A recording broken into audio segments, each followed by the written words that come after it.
नमस्ते सबैजनालाई।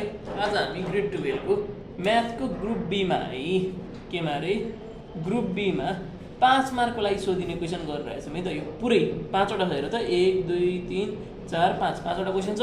हरेक क्वेसन कति लिन्छ? 1 mark 1 mark 1 mark 1 mark 1 mark. ल हरेक क्वेसनले 1 मार्क क्यारी गर्छ र कतिवटा क्वेसन छ? 5वटा। अब यो पुरै गर्यो भने चाहिँ एउटा सर्ट क्वेसन कम्प्लिट हुन्छ। ल अब गरौँ। ल हेर ए नम्बरको के सोधेछ हेर त, डिफाइन एल हस्पिटल रुल हो। यो जुन क्वेसन छ नि, यो क्वेसन तिमीहरूको म्याक्सिमम सोधिने क्वेसन। यो र अर्को कुन? स्टेट डी मोई ब्रिज, डी मोई MOIBRES। ल डी मोई ब्रिज थियो। यो दुईटा क्वेसन 1 मार्कमा जेनरली सोधिरहेको हुन्छ। सो यो दुईटा बिर्सिनु भएन है, यो लेख्ने जहिले पनि। अब हेर सुरुमा हामी डिफाइन एल हस्पिटल रुल भनेको स्टेट नै हो। ल स्टेट गर्नु भनेको नि यही हो। अब एल हस्पिटल रुलले के स्टेट गर्छ, के डिफाइन गर्छ हेर है। इफ यसो गरिदिउँ न, L hospitals rule defines that, अब यहाँ डिफाइन्स सोधेछ नि त, सो डिफाइन्स नै लेखिदिने नि। डिफाइन्स द्याट के डिफाइन गर्छ? इफ अब हेर है, if fx and gx are differentiable, are के डिफ्रेन्सिएबल भन्नुको मतलब fx र gx केमा त कस्तो हो त? एन्ड लेखिसकेपछि बुझाउँछु ल। x tends to a limit fx by gx। अब बुझ्यो नि, fx र gx डिफ्रेन्सिएबल हुन्छ कतिखेर? When x approaches to a limit हो। बुझ्यो? यदि यतिखेर if fx and gx are differentiable and यो गिभ्स है कि द रिजल्ट्स, इफ यो गिभ्स 0/0 और इन्फाइनाइट बाई इन्फाइनाइट, यदि यो लिमिटले 0/0 कि त इन्फाइनाइट बाई इन्फाइनाइट दिन्छ भने देन के हुन्छ? देन लेख्ने। अब के गर्ने? फेरि अहिलेको जे छ त्यही सारा यो x tends to a limit fx by gx is equal to केसँग इक्वल हुन्छ थाहा छ? x tends to a limit, अब यिनीहरूको डेरिभेटिभसँग जस्तै fx छ, अब fx को डेरिभेटिभ माथि हालिदेऊ न, f प्राइम बाई gx छ भनेपछि यो g प्राइम भन्नुको त माथिको डेरिभेटिभ र मुनिको डेरिभेटिभ गर्नु भनेको यो र यो इक्वल हुन्छ कि डेरिभेटिभ नगरिकनको र डेरिभेटिभ गरिसकेपछिको, तर माथिको सेपरेट मुनिको सेपरेट गर्नु भनेको इक्वल हुन्छ। ल अब यतिमा पनि आएन, मानौ यतिमा पनि के भयो? Again if f prime x by g prime x, यहाँ लिमिट सुरु ल कस्तो रे? x tends to a limit है, if x tends to a limit f prime x by g prime x रिजल्ट्स, अब रिजल्ट्स लेख्दिए है, रिजल्ट्स फेरि के? फेरि पनि 0/0 और इन्फाइनाइट बाई इन्फाइनाइट हो। के रहेछ? एफएक्सले 0/0 इन्फाइनाइट बाई इन्फाइनाइट कुनै एउटा दियो भने 0/0 इन्फाइनाइट बाई इन्फाइनाइट भनेको इन्डिटर्मिनेट फर्म है, त्यो दियो भने त्यसको डेरिभेटिभ गर्ने। डेरिभेटिभले पनि फेरि 0/0 र इन्फाइनाइट बाई इन्फाइनाइट दियो भने हो रिजल्ट्स यो हो। देन यदि यसले पनि दियो भने अब चाहिँ के गर्ने? दोस्रो डेरिभेटिभ हो, सेकेन्ड डिग्री डेरिभेटिभ गरिदिने। सेकेन्ड अर्डर डेरिभेटिभ यहाँनिर के हुन्छ? x हुन्छ। g prime x gives equal to, अब केसँग इक्वल हुन्छ? f डबल प्राइम x सँग। अब g डबल प्राइम x अनि फेरि यो के हुन्छ थाहा छ? इज इक्वल टु फेरि यो जाँदै जान्छ, यदि यो पनि 0/0 आयो भने फेरि जाँदै जान्छ, एन्ड सो अन। यति लेख्यो भने चाहिँ के हुन्छ? State L hospitals rule. बुझ्यो नि? यति नलेख्दा नि हुन्छ, तर यतिमै आउँछ भन्न सकिँदैन। यति लेख्नु भनेको इन्कम्प्लिट जस्तो बुझिन्छ कि, सो यसरी लेख्दिने कि। बुझ्यो नि? यहाँसम्म लेख्यो भने 1 मार्क आयो। अनि यो हुने बित्तिकै के भयो? L hospital rule. स्टेट सोध्यो भने पनि यही गर्ने, डिफाइन सोध्यो भने पनि यही गर्ने है। बुझ्यो ल? अब अगाडि बढौँ ल। अगाडि अर्को क्वेसन हेर त। अर्को क्वेसन के छ? Write the slope of normal to the curve y equals to. अब हेर यहाँ के सोध्यो? Slope of normal. बी नम्बरमा के सोध्यो? Slope of normal. हामीलाई के थाहा छ? यो मानव एउटा कर्भ छ हो, y equals to x² minus 4x भन्ने कर्भ छ। यसको dy/dx निकाल्यौँ भने, डेरिभेटिभ गऱ्यौँ भने हो, यता डेरिभेटिभ गऱ्यौँ भने विथ रेस्पेक्ट टु x गऱ्यौँ भने के आउँछ थाहा छ? हामीलाई स्लोप अफ ट्यान्जेन्ट आउँछ। अब हेर, मानौ यो एउटा के हो कर्व हो यो मानम यो एउटा कर्व र यहाँ एउटा ट्यान्जेन्ट छ हो यदि यो ट्यान्जेन्टको स्लोप थाहा छ भने ट्यान्जेन्ट र नर्मल बुझ्नु पर्यो ट्यान्जेन्टको परपेन्डिकुलर हुने लाइनलाई के भनिन्छ नर्मल है अब हामीसँग ट्यान्जेन्टको स्लोप छ भने कुनै पनि लाइन हो हामीसँग कुनै एउटा लाइनको स्लोप छ हो कुनै पनि एउटा लाइनको स्लोप छ र अर्को लाइनको स्लोप निकाल्नु छ यदि बोथ आर 90 डिग्री दुईटै 90 डिग्रीमा छ भने के गर्ने सुरुको स्लोप इन्टु दोस्रो स्लोप इक्वल्स टु -1 हुन्छ है त अब हामीसँग एउटा स्लोप छ नि त ट्यान्जेन्टको स्लोप आउँछ नि त सो त्यही निकाल्ने कि यहाँबाट y इक्वल्स टु यो छ अब यसलाई के गर्ने differentiating with respect to x derivative गर्यो भने के हुन्छ भने त यहाँबाट dy/dx आउँछ त्यो भनेको ट्यान्जेन्टको स्लोप हुन्छ ट्यान्जेन्टको स्लोप निस्केपछि हामीले यो रिलेसन युज गरेर के गर्छौँ नर्मलको स्लोप निकाल्छौँ ल भनेपछि अब dy/dx इक्वल्स टु यता के हुन्छ dx² - 4x/dx बुझ्यो अब dy/dx त निकाल्नु छ सो यता जे छ त्यही हो अब यहाँनिर छुट्याइदिउँ न बिचमा माइनस आएपछि त छुट्टिन्छ नि त दुईतिर dx² - d4x/dx बुझ्यो dy/dx यहाँ के छुट्यो हर छुट्यो अब x² को डेरिभेटिभ के स्क्वायर अगाडि आउँछ भयो x को x अब पावरमा -1 2 - 1 भनेको 1 भनेपछि 2x मात्रै माइनस 4 अगाडि आयो कन्स्ट्यान्ट 4 भयो अब dx को derivative with respect to dx के हुन्छ 1 हुन्छ 4 × 1 भनेको 4 भयो बुझ्यो भनेपछि होइन अब यहाँ के इक्वल टु इज टु बुझ्यो अब dy/dx के हो now this is the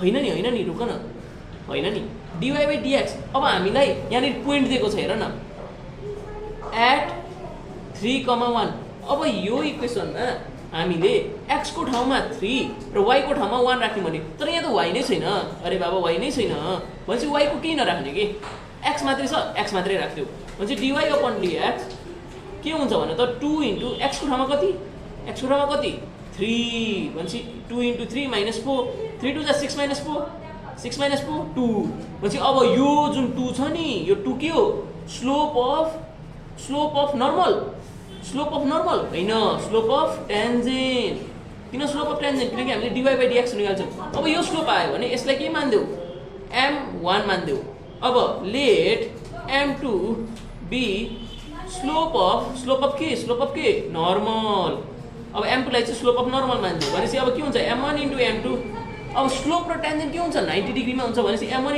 m2 कति हुन्छ -1 m1 कति छ 2 × m2 कति छ m2 निकाल्नु छ -1 भनेपछि m2 भनेको कति भयो -1/2 भनेपछि m2 चाहिँ के रहेछ अब -1/2 चाहिँ के रहेछ स्लोप अफ नर्मल केही गाह्रो छैन है dy/dx निकाल्ने dy/dx गरेर यो पोइन्ट हालेपछि के आयो स्लोप अफ ट्यान्जेन्ट आएपछि m1 × m2 -1 गरेर m2 निकाल्नु भनेको के हो स्लोप अफ नर्मल भयो यो पनि सक्यो अरे सजिलो छ अब अर्को क्वेसन हेर अर्कोमा त सिधै के सोधेछ हामीलाई right the integral of √x² - a² * dx अब यो के हो भने त सिधै एउटा फर्मुला हो कि कुन फर्मुला हो स्ट्यान्डर्ड फर्मुला यो हाम्रो जेनरली केमा छ भने सेकेन्ड एक्सरसाइजमा छ है स्ट्यान्डर्ड फर्मुला हो अब फर्मुलाहरू हेरौँ फर्मुलाहरू के छ त हेर त यहाँ हामीसँग स्ट्यान्डर्ड फर्मुलामा सेकेन्ड एक्सरसाइजमा 3वटा छ हो √x² + a², √x² - a², √a² -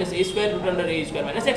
अब हामीलाई कुन सोध्दैछ x² - a² भनेपछि सिधै यो फर्मुला सार्दिने के सार्दिने यदि याद छ भने के गर्ने लेखिदिने अब हेरौँ ल कति नम्बर हो रे c नम्बरको integral of √x² - a² dx यसको के हो हेर त मलाई भन x/2 √x² - a² -a²/2 log x plus √x² - a²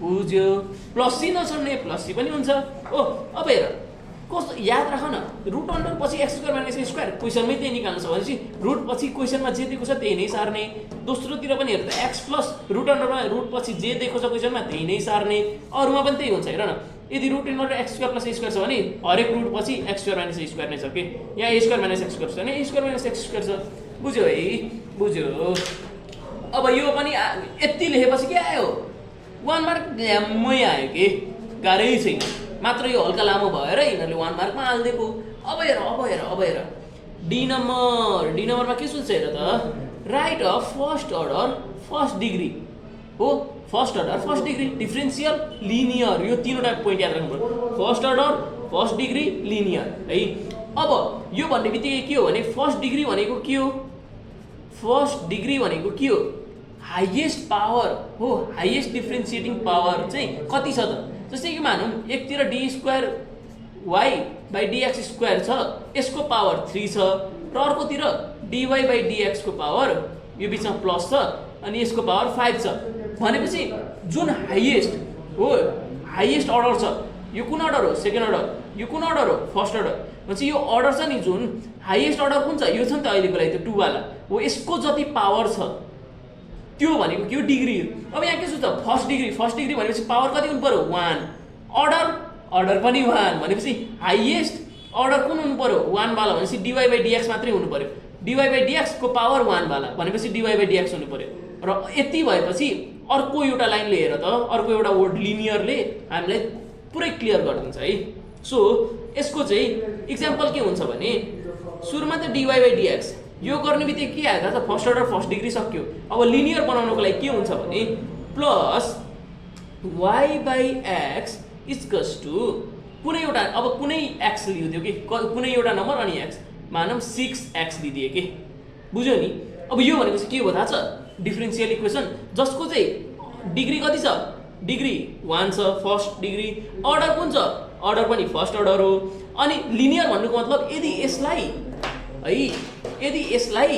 y ले मल्टिप्लाई हुन्थ्यो भने यो लिनियर हुँदैन थियो यसलाई y ले मल्टिप्लाई हुनु भएन कि बुझ्यो नि सो यो सिंगल हुनु पर्यो plus y by X equals to 6x यो के भयो हाम्रो एउटा first order first degree differential linear equation हो तिमीले अरू कुनै इक्जाम्पल पनि दिन सक्छौ है यही दिनुपर्छ भन्ने छैन यो दिने बित्तिकै के भयो 1 मार्क ज्याम्मै आयो अब अर्को एउटा क्वेसन है लास्टमा एउटा क्वेसन बाँकी के छ हेर त ई नम्बरमा what is derivative of cot hyperbolic inverse x what is derivative of cot hyperbolic inverse x अब हेर इन्भर्स तर हाइपरबोलिक हो भनेपछि इन्भर्समै हाइपरबोलिक को sin cos tan sec cosec cot 6 वटाको छ भनेपछि अब 6 वटाको याद त हुनु पर्यो हेर याद भएन भने त गर्न सकिन्न अब कट को चाहिँ के रहेछ हेर त हामीलाई के को निकाल्नु छ कट को निकाल्नु छ नि त सो कट को के रहेछ cut hyperbolic inverse x by dx यसको के गर्नु छ